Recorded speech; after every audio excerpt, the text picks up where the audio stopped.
News, my wonderful people. Festus Keyamo, made that guy not go boss too. Because the guy, I don't understand him. He's just so, will I say, obsessed with Peter Obi. He's not even obsessed with Atiku. I think he's not seeing Atiku as a contender. I think Peter Obi is his main challenge.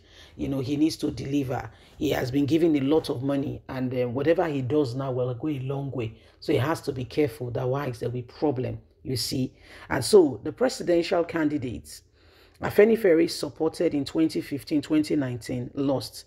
Festus Keyamo mocked Peter Obi, saying if they like, they should not support Tinubu. The presidential candidate that they supported 2 years in a row lost. So why do you think that for the fact that they are supporting you, your bread has been buttered, your tea has been given milk?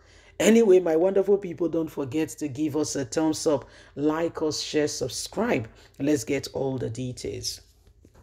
The spokesman of the All Progressive Congress APC Presidential Campaign Council, Festus Keyamo, has reacted to the endorsement of the presidential candidate of the Labour Party, Peter Obi, by Afenifere. The leader of the Yoruba Socio-Cultural Group, Ayo Adebanjo, on Monday stated why Afenifere is supporting Peter Obi presidential ambition for 2023. According to Adebanjo, the Southwest has produced a president and has also produced the current vice president. Also, the South spent 6 years in the presidency.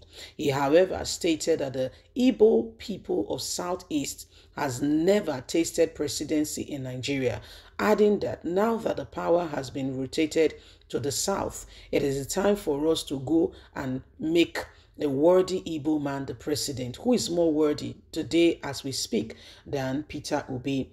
Adebanjo further stated, we cannot continue to demand that the Igbo remain in Nigeria while we at the same time continue to brutalize, marginalize, and exclude them from the power dynamics. He noted that Afenifere would not be supporting the presidential candidacy of the All Progressive Congress APC, Bola Ahmed Tinubu, and the flag bearer of the People Democratic Party, Alhaji Atiku Abubakar.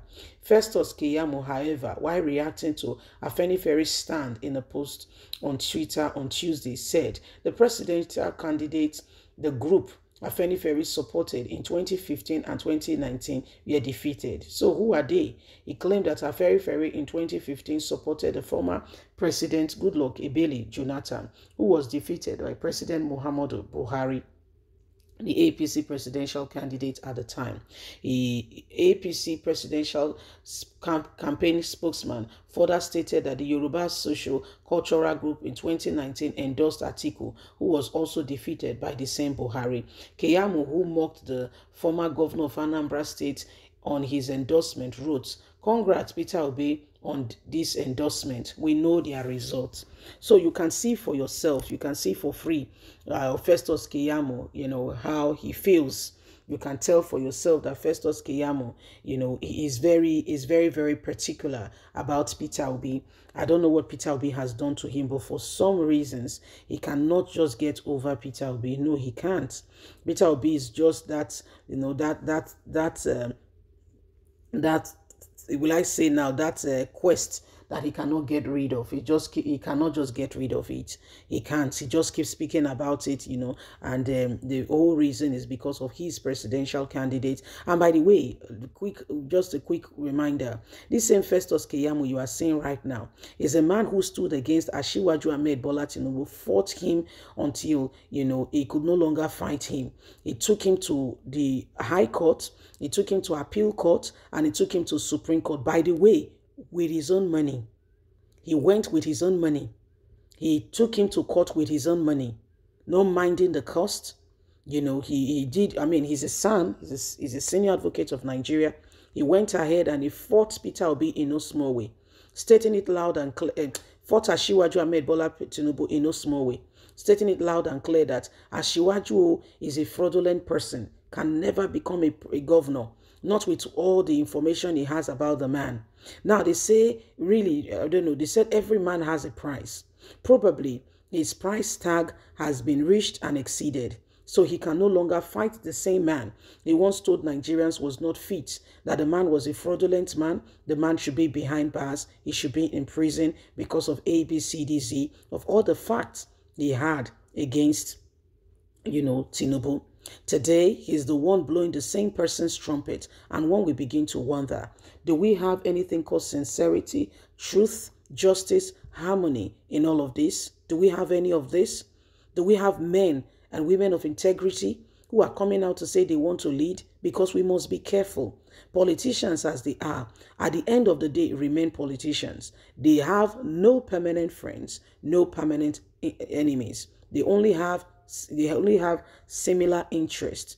And so when the interests align, you see Femi Kayode, you see them, they move from pillar to post. There is no truth, there is no sincerity, there is no honesty tied to their belt. So how can you trust such a group of persons with something as enormous as power?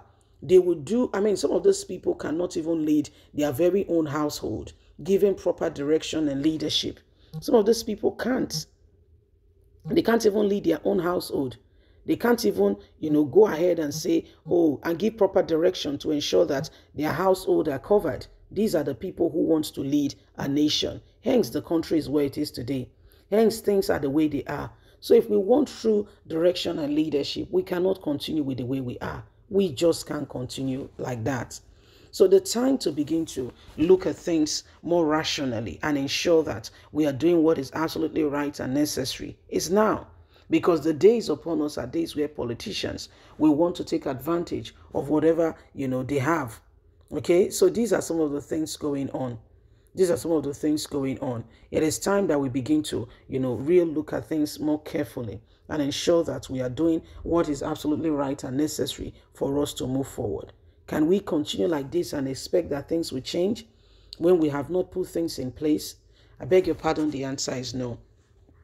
I'll say to you again and again that Nigerians, we are at a crossroad, and the decision we make now could either make or mar.